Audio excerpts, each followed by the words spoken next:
Hello everyone, welcome to Youth Engineers Academy. My name is YK Rastogi.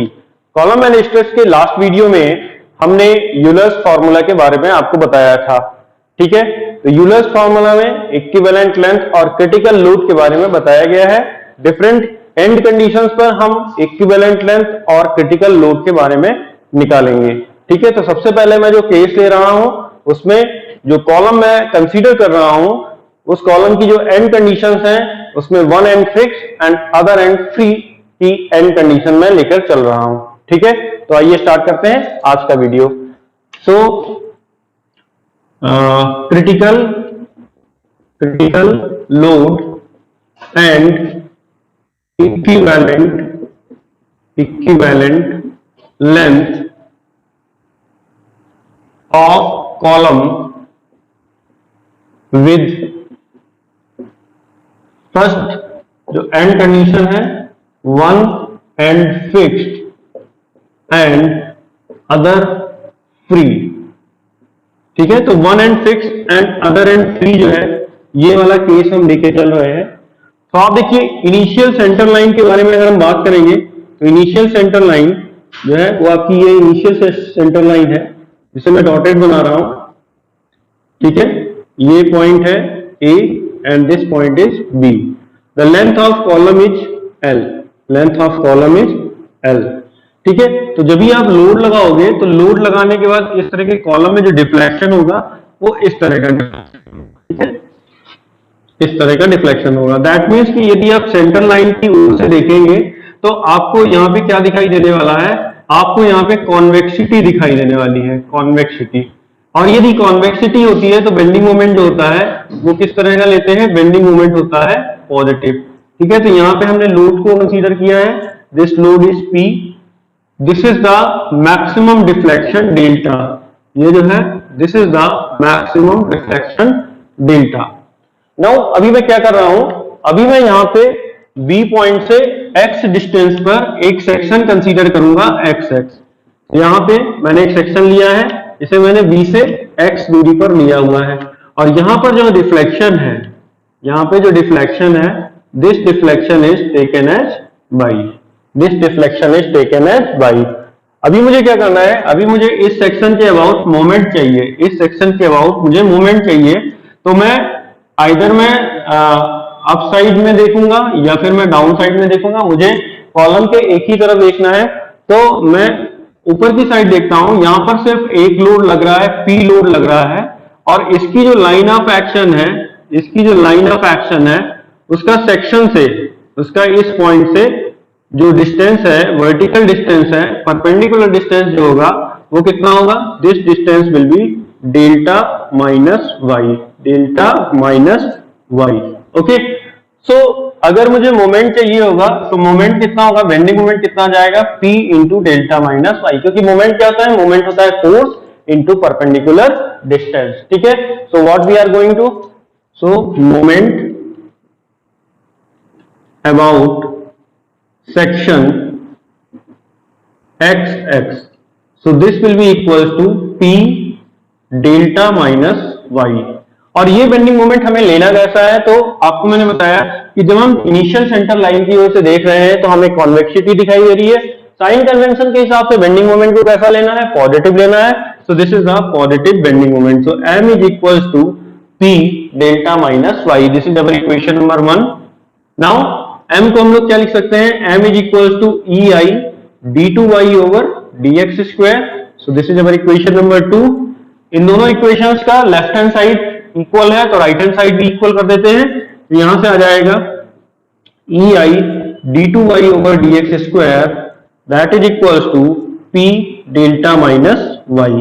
थोड़ा सा simplify करके लिख लेंगे तो ये आ जाएगा d2y over dx square plus P upon EI y is equals to P delta upon EI। So this is our equation number 3। So equation number 3 जो है that is a second order differential equation, और second order differential equation का जो solution होता है, above differential equation is the solution of above differential equation is तो इसको हम लोग लिख सकते हैं y is equal to C1 cos under root P upon E I into x plus C2 sine of under root P upon E I into x plus delta. So this is our equation number. C1 और C2 जो है वो क्या है, these are the constant of integration. C1 and C2 these are the constant of integration, ठीक है। और इन constant of integration को हम लोग किस तरह से निकालेंगे, उसके लिए हमें एंड कंडीशंस जो है वो यूज करनी होंगी। तो सबसे पहली एंड कंडीशन के बारे में देखते हैं। एंड कंडीशंस के बारे में देखते हैं।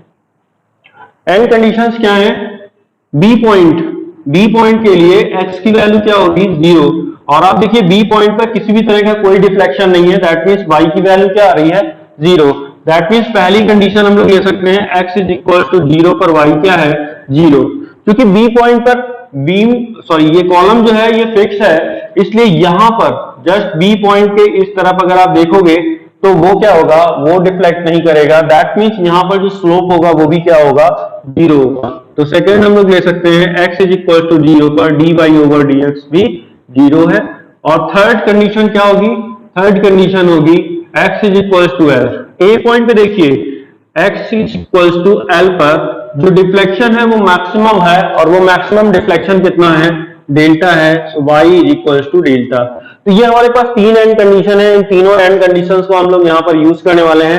तो सबसे पहले पहली एंड कंडीशन को हम लोग यूज करेंगे, x इज इक्वल टू 0 पर y क्या होने वाला है 0 होने वाला है। तो इसमें पुट करते हैं, तो आप देखिए y को 0 पुट करेंगे, x को 0 पुट करना है।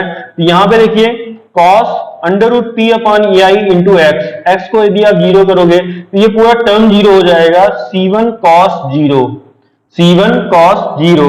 तो इधर आ जाता है, फर्स्ट एंड कंडीशन का यूज कर रहे हैं, x इज इक्वल टू 0 पे y 0, तो y की वैल्यू 0 हो गई, C1 cos 0 plus C2 sin 0 plus delta. Okay, तो आपको पता है कि sin 0 का वैल्यू 0 होता है, बट cos 0 का वैल्यू 1 होता है। तो यहां से आ जाएगा C1 plus delta that is equal to 0, या फिर यहां से आपको मिल जाएगा C1 is equal to minus delta. Is it clear? तो हमें C1 की एक कांस्टेंट ऑफ इंटीग्रेशन हमने यहाँ पे निकाल लिया है, that is C1 is equal to minus delta. Okay, second condition का हम लोग यूज करते हैं। तो सेकंड कंडीशन है x इज इक्वल टू 0 पर dy ओवर dx 0 होगा। तो सबसे पहले हमें क्या करना होगा, सबसे पहले हमें dy ओवर dx निकालना होगा।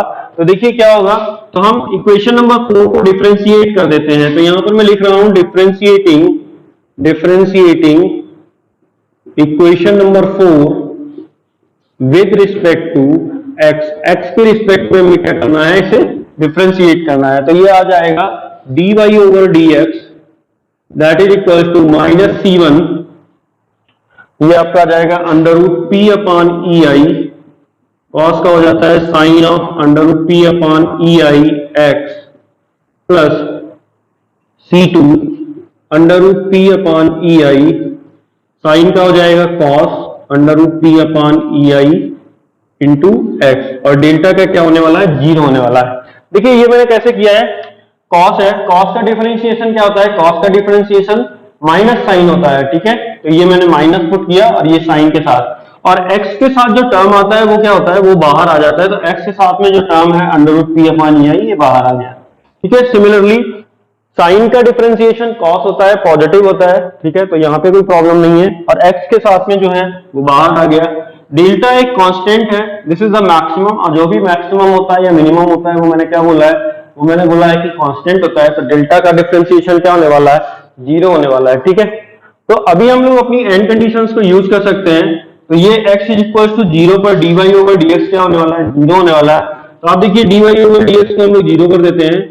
यहाँ पे देखिए, यहाँ पे टर्म आएगा साइन 0, x की वैल्यू 0 रखेंगे तो साइन 0 आ जाएगा, और साइन 0 का वैल्यू क्या होगा 0, तो ये आ जाएगा minus C1 under root P upon E I sine 0 plus C2 under root P upon E I cos 0, ठीक है। और ये तो आपका 0 आई, cos 0 का वैल्यू 1 होता है, sin 0 का वैल्यू 0 होता है। यहां से आपको मिल जाएगा 0 इज इक्वल टू, ये पूरा टर्म 0 हो जाएगा, यहां पे सिर्फ बचेगा C2 under root P upon EI। ठीक है, तो दो टर्म्स हैं A और B, उनका मल्टीप्लीकेशन 0 के बराबर है, तो either A will be equal to 0 और B will be equal to 0। अब देखिए, आप यहां पे देखिए, या तो C2 0 होगा या under root P upon EI 0 होगा, but under root P upon EI कभी 0 नहीं होगा, क्योंकि यदि हमने उसको 0 के बराबर किया तो लोड क्या हो जाएगा, लोड 0 हो जाएगा, और अगर लोड 0 हो गया तो कॉलम में किसी भी प्रकार का डिफ्लेक्शन नहीं होगा, तो हमें इसको पढ़ने की जरूरत नहीं रहेगी। ठीक है, तो इसलिए under root P upon EI जो है वो 0 नहीं होगा, 0 नहीं होगा, cannot be equal to 0।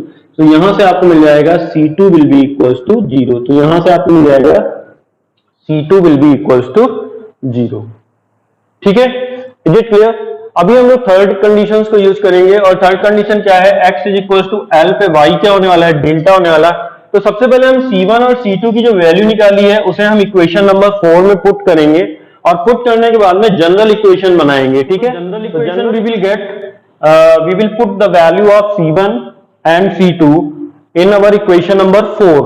ठीक है, so equation number 4 में C1 और C2 का वैल्यू पुट करेंगे, तो आपको मिल जाएगा y is equals to minus delta cos of under root p upon EI x plus C2 वाला पूरा टर्म 0 हो जाएगा, क्योंकि C2 की वैल्यू क्या हो रही है, 0 हो रही है, plus delta. So this is our equation number 5। तो ये हमारा क्या होने वाला है, ये हमारा जनरल इक्वेशन बनने वाली है। जनरल इक्वेशन में y is a function of x, y is a function of x। आप x की डिफरेंट वैल्यूज पर आप y की वैल्यू फाइंड आउट कर सकते हैं। ठीक है, तो हमें यहाँ पर अपनी थर्ड कंडीशन को यूज करना है, x is equal to L पर y की वैल्यू क्या होने वाली है, डेल्टा होने वाली है। तो y is equal to delta minus delta cos under root p upon EI, और x की जगह पे पुट करना है L प्लस डेल्टा। ओके, तो आप देखोगे यहां से ये कैंसिल हो जाएगा, delta and delta will be cancel out. Okay, ये आपका कैंसिल हो जाएगा, यहां से आपको मिल जाएगा minus delta cos of under root P upon EI L that is equal to 0। So delta cannot be equal to 0। जैसे मैंने यहां पे बताया था कि आपको दो टर्म्स हैं, दोनों टर्म्स का मल्टीप्लीकेशन 0 के बराबर है, तो आइदर A 0 के बराबर होगा और B 0 के बराबर होगा। यहाँ पे भी दो टर्म है, डेल्टा है और कॉस ऑफ दिस है, तो ये 0 के बराबर है, दोनों का मल्टीप्लीकेशन 0 के बराबर है, तो आइदर डेल्टा 0 के बराबर होगा या फिर कॉस ऑफ दिस 0 के बराबर होगा। तो डेल्टा 0 के बराबर नहीं हो सकता, क्योंकि this is the maximum deflection, ये 0 के बराबर नहीं हो सकता है, तो इसलिए 0 के बराबर क्या होगा, ये हो जाएगा। तो यहां से आपको मिल जाएगा cos of under root P upon EI into L that is equal to 0। और ये जो कॉस की वैल्यू कब कब 0 होती है, तो कॉस की वैल्यू π/2 पे 0 होती है, कॉस की वैल्यू 3π/2 पे 0 होती है, कॉस की वैल्यू 5π/2 के 0 होती है, एंड सो ऑन। तो फर्स्ट फिजिबल वैल्यू जो है वो हम लोगों को कंसीडर करनी होती है, तो फर्स्ट फिजिबल वैल्यू जो है वो है π/2। तो यहां से आपको मिल जाता है cos of under root P upon EI L that is equal to cos π/2। दोनों तरफ से कॉस रिमूव करते हैं तो ये आ जाएगा under root P upon EI L that is equal to π/2। So आप यहाँ पे स्क्वायर करेंगे तो यहां से आपको P मिल जाएगा, so P will be equal to pi square EI upon 4L। Okay, clear है ना? तो यहाँ पे हमें क्या मिल जा रहा है, यहाँ पे हमें लोड मिल जा रहा है, क्रिटिकल लोड मिल जा रहा है, यहाँ पे P हमें क्या मिल जा रहा है, क्रिटिकल लोड मिल जा रहा है। अब हम क्या करेंगे, अब हम इस लोड को यूलर्स फॉर्मूला से कंपेयर करेंगे, इस लोड को हम यूलर्स फॉर्मूला से कंपेयर करेंगे। तो comparing with Euler's formula, so Euler's formula होता है P Euler that is equal to pi square EI upon LE square, LE square. So इससे हमें कंपेयर करना है, तो अगर हम इन दोनों को कंपेयर करेंगे तो आप देख लीजिए यहां से आ जाता है LE square is equal to 4L। तो यहां से आपको मिल जाएगा LE square is equal to 4L square. So this will be 4L square, square करेंगे जब यहाँ पे तो ये L स्क्वायर आ जाएगा, सो this will be 4L square. तो यहां से आपको मिल जाएगा दैट इज 2L का होल स्क्वायर। तो यहां से आपको मिल जाता है LE is equal to 2L। So one end fix, and other end free के केस में जो इक्विवेलेंट लेंथ आती है वो 2l के बराबर आती है, कॉलम की जो लेंथ होती है उसके 2 टाइम्स के बराबर होती है।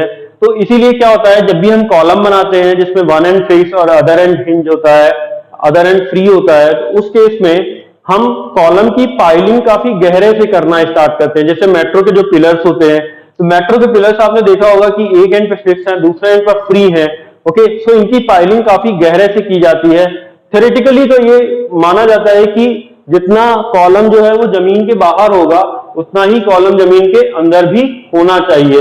बट टेक्नोलॉजी एडवांसमेंट और जो लेटेस्ट टेक्नोलॉजीज हैं उनसे भले ही हम थोड़ा सा ये कम कर सकते हैं, कम ज्यादा कर सकते हैं, बट थ्योरेटिकली हमें यहां से यही पता चल रहा है कि जो भी पाइलिंग होनी चाहिए, है ना, जमीन के भीतर जो कॉलम होना चाहिए वो कितना होना चाहिए जितना जमीन के बाहर होना चाहिए। ठीक है, तो ये इक्विवेलेंट लेंथ का हमें यहाँ पे फॉर्मूला मिल जाता है और ये हमें क्रिटिकल लेंथ का, क्रिटिकल लोड का फॉर्मूला मिल जाता है, P क्रिटिकल। ओके, सो इस वाले वीडियो में हमने क्या किया है, हमने इस वाले वीडियो में one end fix and other free के केस में हमने इक्विवेलेंट लेंथ, अनसपोर्टेड लेंथ और क्रिटिकल लोड के फॉर्मूला को डिराइव किया है। नेक्स्ट वीडियो में मैं एक और एंड कंडीशन को लूंगा और उसके लिए इक्विवेलेंट लेंथ और क्रिटिकल लोड को डिराइव करूंगा। Okay, thank you very much.